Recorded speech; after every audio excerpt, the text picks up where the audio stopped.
Salut, c'est JF. Bienvenue à Sauvage comme une image, une émission qui est dédiée aux amoureux de la photographie. Cette semaine, on va réunir deux passions. La première, la plongée sous-marine. La deuxième, la photographie. Et on va faire ça avec Kirstine Diachidos.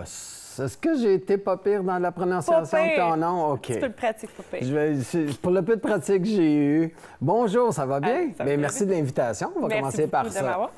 Pour le bénéfice de mes spectateurs ou de nos spectateurs, j'aimerais que tu nous donnes un peu le début de tout ça. Est-ce que ça a commencé par la photographie, ça a commencé par la plongée, puis comment est-ce qu'on a fait pour marier ça ensemble? Oh boy, OK, ça commence depuis longtemps.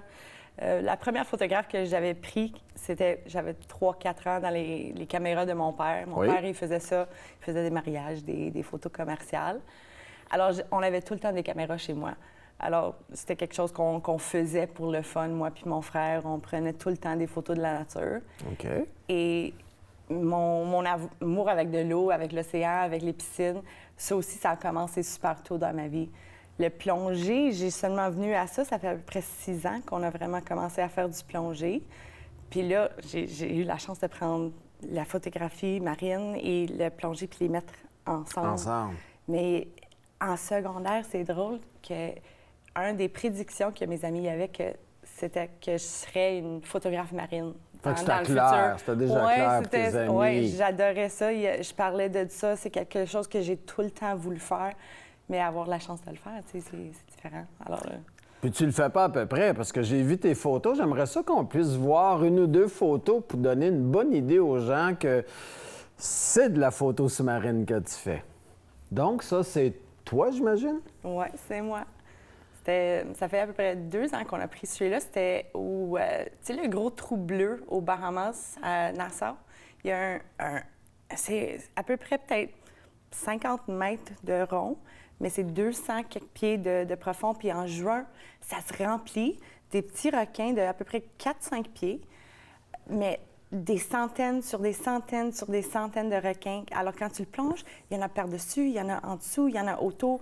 Tu peux pas regarder nulle part sans qu'ils sont autour de toi. Il y a toujours des requins autour de toi. Oui. Je me souviens, tu sais, quand tu as des moments que tu penses, comment que je vais expliquer ça au monde qu'ils n'ont pas eu la chance de l'expérimenter? Je me souviens, j'étais dans le milieu du trou, je regardais par en haut, je regardais par en bas, j'avais mon caméra, puis je savais pas où commencer. Il y en avait tellement, c'était juste l'expérience. Il était incroyable juste d'avoir cette expérience-là. La première chose qui me vient à l'esprit, par exemple, on se prépare comment un moment comme ça? Parce qu'il faut être calme. Tu sais, t'as beau dire, je m'en vais plonger avec le requin, je suis prête, je sais ce que je fais, je connais ma plongée, je paniquerai pas, ça va bien aller. Mais quand tu regardes partout puis il y a juste des requins, tu vas dire, oh, est-ce que je fais la bonne chose? Non. Ou pour en moi, parfait contrôle? ça me calme bien plus que la vraie vie. Pour vrai? Honnêtement, je suis bien plus calme là-dedans que d'être dans le trafic ici à Montréal. Fait que t'es faite pour être dans l'eau? Oui, OK. je pense que oui. Je devrais Parce que, être tu sais, pour la plupart des gens, c'est comme un peu fou d'aller avec un requin, mais d'être entouré de requins. D'être entouré. Puis il y a quelque chose juste d'être là, puis de regarder. Puis ces prédateurs qui ont une... Comment est-ce qu'on dit? Une réputation... Oui, qui est très assez agressif. dure. Oui. Mais c'est pas ça. À chaque fois que j'essayais d'approcher pour prendre des photos, ils s'en allaient. Parce que t'es leur prédateur, c'est ça. à leurs yeux. Alors, c'est pas facile de prendre des photos des requins. Tout le monde pense qu'ils vont être là, puis ils vont être agressifs. Puis j'ai plein de personnes qui disent « Ah, ils t'attaquent pas, ils te mangent pas. » Je dis « Ben non, quand je les approche, ils s'en vont. » Alors, on doit rester super calme, on doit rester super... On bouge pas. Pour qu'eux viennent te voir. C'est ça, pour qu'ils viennent te voir, puis ils soient curieux. Mais non, pour moi, ça me stresse pas, ça me calme. Tout arrête. Le monde arrête de tourner pendant que je suis dans l'eau. Remarque aussi, le fait d'être en dessous de l'eau, on s'entend que c'est calme avec le son ou l'absence de son. Là, c'est selon, c'est d'autres sons. Les bulles, le battement du cœur. Tu t'entends toi-même respirer. Notre propre respiration, la première fois qu'on l'entend en dessous de l'eau, c'est spécial aussi. C'est ça, c'est la méditation. Est-ce qu'on peut voir une autre photo? Parce que là, je vais donner une bonne idée aux gens à la maison que tu me parles de petits requins, mais c'est pas toujours le cas. C'est un petit peu plus gros. Pas tellement, mais un petit peu, oui. Alors, ça, c'est encore aux Bahamas. Puis, c'était un requin, un Caribbean Reef Shark. Je connais pas le mot en français pour cette sorte de requin. C'est mon chum qui a pris le photo. Alors, c'est souvent... Donc, c'est toi? Oui, c'est moi dans le photo. C'est un photo que mon chum y a pris. Alors, c'est souvent de même... Ils vont tourner autour, puis on essaie de rapprocher, puis on essaie de prendre des photos. J'aime ça, être capable de prendre une photo tout au complet du requin pour montrer l'intensité. Puis là-bas, où qu'on est allé, la plupart des requins sont endommagés. Ils ont des... C'est-à-dire? On voit ça souvent. Ils ont des crochets de pêche. Ils ont des marques de... Comment est-ce qu'on dit? Tu sais, les gros crochets quand quelqu'un pêche les requins. Oui, qui est pour les ramener dans le bateau. Alors, dans ce coin-là, il y a des gars qui prennent soin. C'est comme presque une refuge là-bas où tu peux aller plonger, puis ils t'entraînent. C'est là qu'on a fait notre spécialité avec les requins. Il y a une spécialité en plongée que tu apprends. Puis c'est Shark Awareness Diver. Alors, on a fait la spécialité, puis là, on a vraiment compris comment ils marchent, comment ils se mangent, Puis là-bas, eux autres, ils sont habitués d'être avec des humains, mais on a plongé avec plein qui ne sont pas habitués d'humains. Mais là, on change de catégorie de requin. Là, ça veut dire qu'il faut que tu connaisses vraiment ton affaire puis toujours être à l'éveil. Parce que c'est le genre de... Tu sais, moi, je dis toujours à mes élèves, quand on fait de la photo, faut que tu saches où tu es. Tu sais, quand tu oublies de où tu es, c'est là qu'il arrive des accidents. Tu sais, tu regardes ton appareil, tu recules sans regarder ce qu'il y a en arrière. Ou même, des fois, avec les animaux, on est concentré sur un, mais il y en a un autre qui est là-bas. Fait qu'il faut vraiment être... On doit tout le temps être Je cherche le terme, là, mais aware de ce qu'il y a alentour de toi. Fait que j'imagine qu'une fois dans l'eau, encore pire, parce que c'est pas du tout ton environnement à toi, c'est carrément le leur. Il y a un gros respect pour leur environnement. C'est à eux autres. On est dans leur maison. T'es chez eux. On est chez eux, c'est ça. Alors, il y a un gros respect. On plonge tout le temps 2 ou 4 ensemble. Comment est-ce qu'on dit? On watch each other's back. Il faut. Alors, c'est la règle numéro 1. De toute façon, tu ne fais pas ça tout seul. Puis on rapproche lentement, tranquillement. C'est comme avec, disons, des chiens, des loups. La différence entre un Golden Retriever puis un loup, c'est la même chose avec des requins. Tu as celles qui sont peut-être un petit peu plus agressives, puis d'autres qui sont vraiment tranquilles. Alors, quand tu connais un petit peu plus, tu sais les celles que tu peux rapprocher un petit peu Parce que j'imagine qu'ils ont tout leur caractère aussi. Il y en a qui sont plus friendly, puis il y en a d'autres qui le sont un peu moins. Ils ont leur personnalité, fait qu'il faut que tu apprennes à jauger tes choses, de dire « Oh, lui, je le préfère loin ». C'est ça. Il y en a quelques-uns qui sont super curieux, qui vont vraiment venir te voir, puis ils vont faire des tours pour venir te voir. Puis il y en a d'autres qui veulent vraiment s'éloigner, puis tu respectes ça, tu y vas pas pour prendre ton photo. L'autre aspect de la photographie sous l'eau, c'est d'apprendre vraiment à faire de la photographie sous l'eau, parce qu'on s'entend qu'on apprend vite en plongée, que la lumière, ça coupe très rapidement. C'est vrai. Et que ça devient de plus en plus bleu, la lumière. On perd les couleurs, le rouge, les jaunes, puis tout ça, dans le temps de dire, on les voit plus. Ouais. On pratique ça comment, puis on apprend comment surtout? Est-ce qu'on apprend par soi-même, puis y aller doucement? On prend un cours au début? Tu peux faire les deux. Toi? Un petit peu trial and error. OK. J'avais fait de la photographie un petit peu on land. Mais quand j'ai commencé à faire sous l'eau, c'est peut-être 2-3 ans que je prenais des photos sans éclairage, sans lumière, sans des Donc, fils. tu avec un petit appareil qu'elle a sous l'eau point. J'ai 3 enfants qui doivent manger, alors mes sous, ça va pas tout le temps dans l'équipement aux caméras. Non, puis ça va vite. Ça va vite. Alors, mais dès que tu descends 20 pieds, 30 pieds, les couleurs, ça disparaît. C'est presque du noir et blanc, là. Oui, c'est bleu. Alors, j'ai appris, l'Internet, ça marche super bien à apprendre un petit peu. On lit un petit peu, j'ai regardé quelques vidéos sur YouTube, mais il y a des spécialités puis des cours avec Pali, comment est-ce que ça s'appelle? Photography, une spécialité de photographe. Oui. Que tu peux prendre. J'en ai pas pris parce que dans ce temps-là, pour moi, j'aime ça aller, on essaye, on pratique, on joue un petit peu. Rien de mieux que de l'essayer. C'est ça. Puis là, j'ai appris des petits trucs, puis en plus de parler avec d'autres plongeurs, d'autres personnes, d'autres caméras, de jaser. Ah, check ça, t'as un... OK, montre-moi comment ça marche. Puis c'est vraiment ça que j'ai appris. C'est une belle fraternité de plongeurs. On s'entend que les gens y donnent leur truc. C'est pas chasse gardée. Moi, je fais des belles photos, puis toi, t'en feras pas. Pas du tout. C'est une famille. Dès que t'es là, même si je viens juste de te rencontrer, on se connaît. Puis là, je t'invite la prochaine fois que je vais plonger. Puis c'est souvent de même, les personnes qu'on s'est rencontrées, ça fait 4-5 ans, on les appelle, on dit « Hey, on s'en va en vacances, on va faire des plongées, ça te tente-tu de venir? » Puis là, on planifie. Puis c'est vraiment une famille qui comprend ça, puis on échange des trucs, des spécialités, puis c'est des conversations sur le bateau, puis on échange les photos. Puis c'est vraiment comme ça que j'ai appris. C'est vraiment pas quelque chose de professionnel que j'ai fait, c'est Ben là, je n'irais peut-être pas jusque-là parce que moi, j'ai vu tes photos. Tu dis que c'est pas professionnel, t'es dur avec tes photos. J'aimerais ça qu'on puisse en voir quelques-unes encore pour montrer aux gens quelle sorte de couleurs tu arrives à aller chercher. Puis après ça, on va aborder le côté technique, comment que tu y arrives. Ça, je trouve que c'est un bel exemple du genre d'éclairage que tu peux avoir, des puits de lumière. Comme on peut voir, la lumière est coupée. Et si vous regardez en haut, elle est de plus claire en haut, puis plus elle descend la lumière, plus elle est foncée. C'est ça. On était dans les cavernes en Mexique. On est allé faire les gros trous. Comment est-ce qu'on dit en dessous de l'eau? Comment ça s'appelle? Les cavernes, ouais, les puis cave qu'on passe diving. d'une caverne à l'autre. C'est ça. Alors, c'est noir, noir, noir. Alors, tu vas vraiment utiliser les lumières pour éclairer. Mais dans certaines places, il y a des petits trous avec la lumière naturelle qui rentre. Alors, c'est pas super creux. C'est assez... pas profond. Alors, tu peux voir comme la verre en haut, c'est la feuillage qui est autour.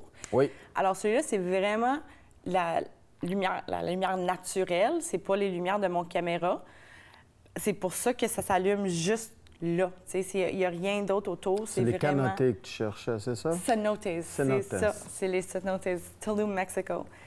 C'était une expérience incroyable, mais celui-là, c'est vraiment... J'ai pas fait beaucoup avec le photo après ni avant, parce que quand tu as de la lumière vraiment naturelle et intense, directe de même, ça le fait naturellement. Mais quand tu vas plus loin sous l'eau, là, toutes tes couleurs disparaissent. Là, tu tombes dans le noir. C'est ton équipement. Là, c'est ton éclairage. Là, c'est tes fils que tu dois utiliser puis connaître.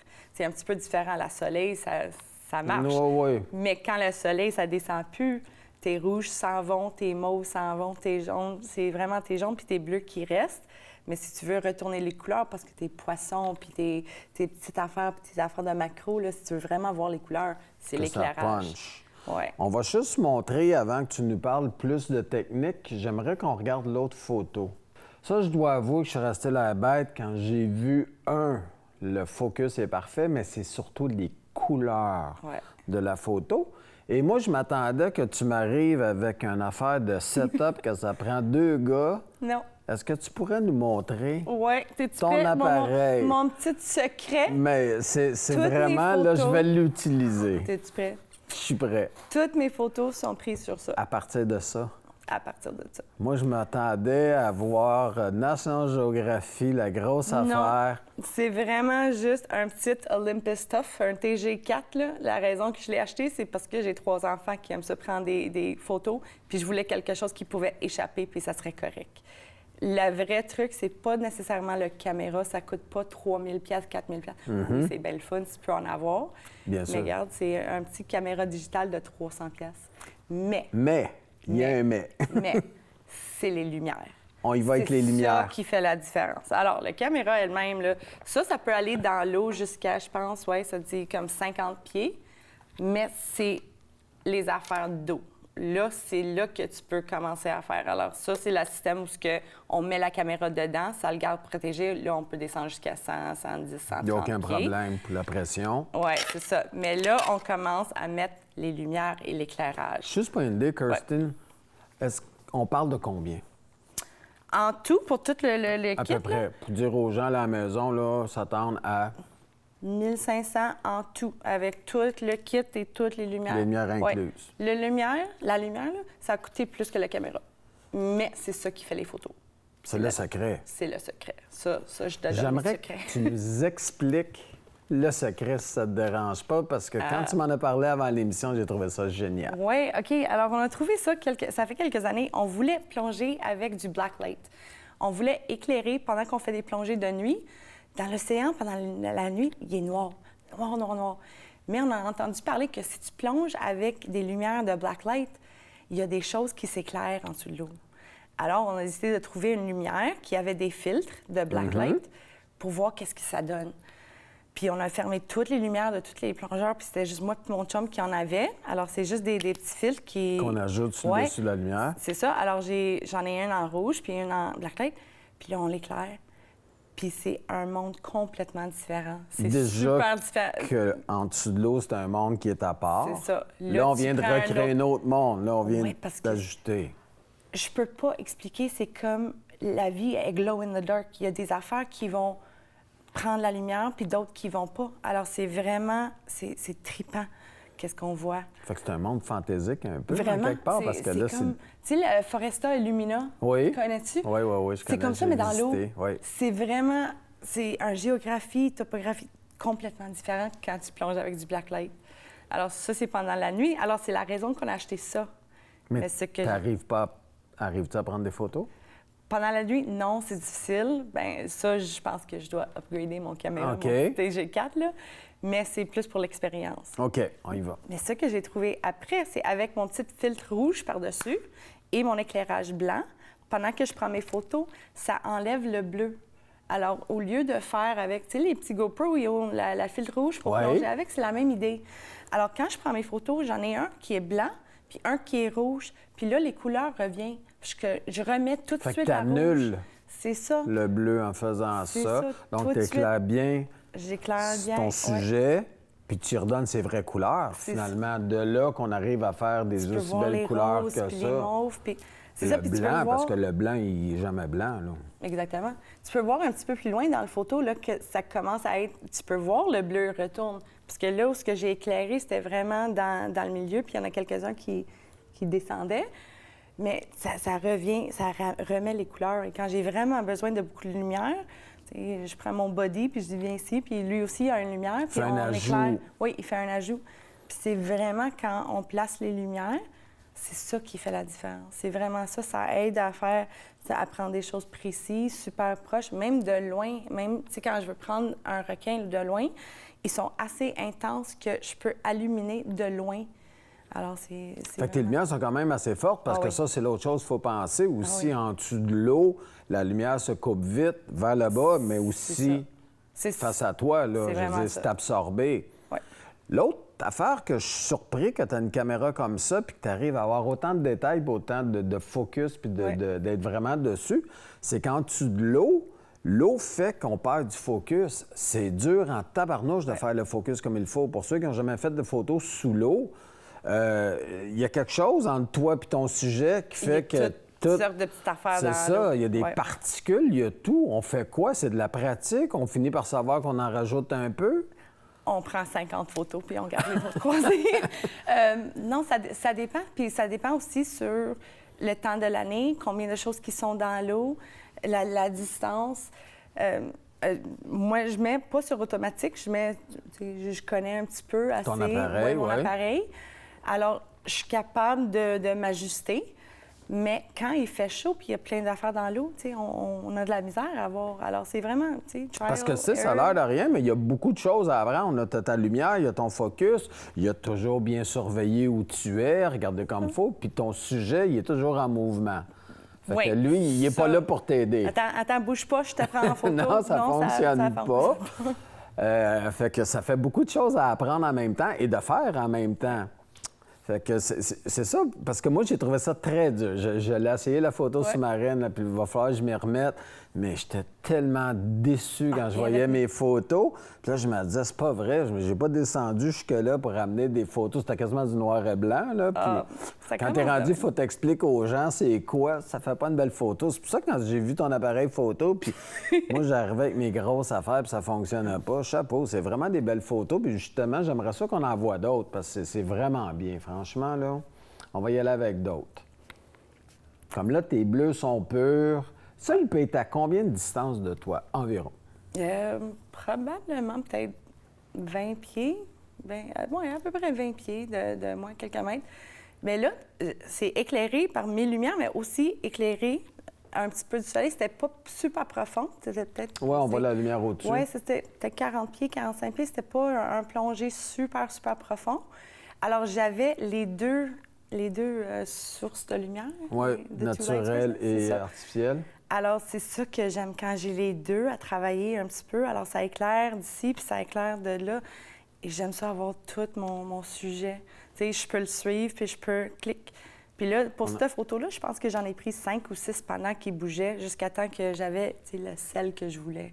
Bien, c'est le secret aussi, je veux dire, que tu fasses n'importe quel type de photo, quand tu peux avoir le luxe de le prendre plusieurs fois et d'y retourner, parce que je pense que tu y retournes d'année en année. Ah oui, le plus possible. Le plus possible.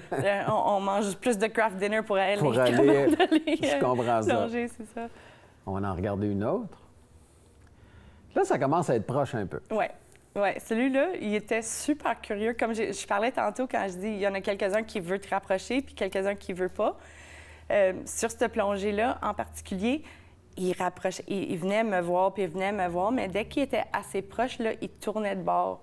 Alors, j'ai une série de photos de ce requin en particulier qui venait, il était parfait, c'est comme il posait, tu sais, OK, prends mon photo, qui est de côté. Puis il tournait, puis il faisait ça pendant 10-15 minutes. Puis il venait assez proche que je pouvais vraiment prendre mon temps. Le cadrer comme il faut. Là, j'étais vraiment, tu sais, j'étais presque à genoux, tu sais, je touchais pas le fond, mais j'étais presque à genoux, je bougeais pas, puis je laissais... Tu laissais venir à il toi. venait dans mon... He would come into frame. Oui, c'est ça, c'est lui qui se plaçait dans le frame. Pourquoi le noir et blanc? Je sais pas. Honnêtement, je pense que j'aime ça quand c'est un petit peu plus intense. Quand j'ai vraiment de la misère, c'est un autre secret, quand j'ai vraiment de la misère avec les particules dans l'eau, disons qu'il y en a bien trop, des fois, si on change le contraste, si on change les couleurs, ça aide un petit peu. Ça, c'est une que j'ai... Tu l'as fait disparaître? Oui, je l'ai fait disparaître. J'ai pas vraiment des gros programmes chez moi pour faire des... C'est ce que tu me disais, tu travailles pas beaucoup tes photos. Non, pas beaucoup. J'en ai... Tu sais, j'ai un petit un MacBook Pro là, que j'utilise pour mon travail. Et j'ouvre mes photos en preview. Tu sais, quand tu double-cliques une photo, puis tu l'ouvres, puis tu as ton petite affaire que c'est couleur, saturation, contrat, brightness. C'est vraiment ça que tu passes pas tes soirées à retoucher tes photos. Non. Ben ça, c'est merveilleux. C'est ça, j'ai un petit app sur mon téléphone aussi qui aide avec quelques couleurs de plongée. Pour enlever des casses, des choses comme ça. Mais à part de ça, c'est vraiment, tu sais, juste des affaires qu'on peut trouver sur l'Internet. C'est des affaires que... Oui, tu peux commencer vraiment amateur, puis trouver des vraiment bonnes affaires. C'est ça, c'est le fun avec digital. Il y a plein d'affaires. Alors, le noir et blanc avec ce requin-là, il était vraiment... Moi, je trouve qu'on voit bien aussi comme le sourire, sa bouche, puis tout ça. Puis moi, j'aurais pensé, à la base, que ce noir et blanc avec des requins, ça aurait fait qu'ils ont l'air méchants, mais pas du tout. Pas du tout. Si je regarde ça, là, il me fait... Bien, c'est comme n'importe quoi, c'est impressionnant, un requin, mais je peux pas dire qu'il crée la peur en me mettant du noir et blanc. On va y aller avec une autre. Voilà. Là, ça, c'est proche. Ça, c'est proche. Oui, celui-là est un petit peu plus proche. J'adore cette photo parce que tu peux voir tous les petits points en dessous du nez. Ils sont super clairs, les petits points en dessous, où ils sont super sensibles. C'est là qu'il peut sentir le sang dans l'eau. C'est là qu'il peut... Et l'affaire, c'est si tu le chatouilles, ils vont s'endormir, ils vont aller dans une... Parce que tu chatouilles des requins. Bien, ils sont comme des petits chiens. Ils sont assez gentils. D'accord. Mais honnêtement, ils sont super sensibles, là. Puis avoir une photo que tu peux le voir. Mais c'est comme macro. Alors, on était entourés. Il y avait peut-être, cette journée-là, il y avait peut-être 30 requins autour. On avait fait une feeding frenzy. Mais ceux-là, ils passaient comme direct. Ils tournaient. J'en avais une qui m'a cogné les lunettes à un point, puis je devais les remettre. Mais là, pour poigner la photo, est-ce que tu peux les voir? J'enseigne... Parce que là, quand tu dis que tu fais du macro, on est... Puis il bougeait. Your face, là. Il est dans ton visage, là, ouais. C'est ça. Alors, c'est pas comme je le tenais, puis arrête, attends, je vais focus, tu sais. Non, j'adore cette photo à cause de ça, tu sais. C'est vraiment close-up and personal. Ah oui, là, tu sais, c'est la proximité à l'état pur. Puis regarde, j'ai encore mes mains puis mes jambes. Alors, quand je dis qu'ils sont gentils, comme ils sont vraiment assez gentils puis assez calmes. Puis, tu sais, j'aime bien aussi le contraste, les bulles, on voit le bateau, il y a une histoire là-dedans aussi qui est le fun. C'est ça, si t'as peur, le bateau, il est juste là. Monte, just through all the sharks. On va y aller avec une autre. Ça, c'est beau. J'adore cette photo-là. Quand je l'ai vue, tu me l'as fait parvenir. Il y a vraiment une atmosphère dans cette photo-là, le côté sérénité en dessous de l'eau, le côté qu'il n'y a aucun danger. on voit le fond un petit peu. Je trouve que tout est là pour les gens qui font de la plongée. Là, la lumière est super belle. Puis ce que j'ai bien aimé là-dedans, pour ton utilisation du noir et blanc, c'est justement le mood. Parce que la couleur, je pense, ça n'aurait pas amené grand-chose dans une photo comme ça. C'était pas un ajout. Tandis que là, on va directement au sujet, puis après ça, dans son environnement. Ce que j'aime avec cette photo-là, c'est il y a si tu regardes proche, il y a une crochet qui est pognée sur le requin. C'est une des choses qu'on voit souvent dans le plongée. On trouve souvent des déchets, on trouve souvent des requins ou des tortues ou des petits animaux couverts en plastique. On trouve des filets. Des filets. Il n'y en a pas un plongée que j'en ai fait où on ne ramasse pas des vidanges, où je ne trouve pas des crochets dans les requins.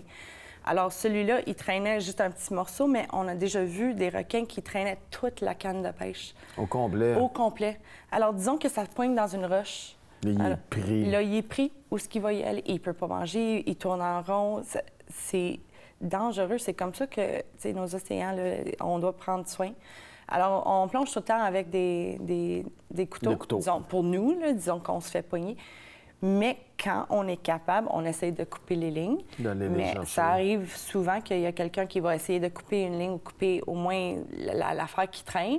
C'est rare qu'on a la chance de se rapprocher puis de le rapprocher, mais il y a quelques personnes qui le font. Ils descendent puis ils réussissent à le faire. Mais tu dois être là assez souvent de prendre le temps avec le requin qui, honnêtement, il trust you.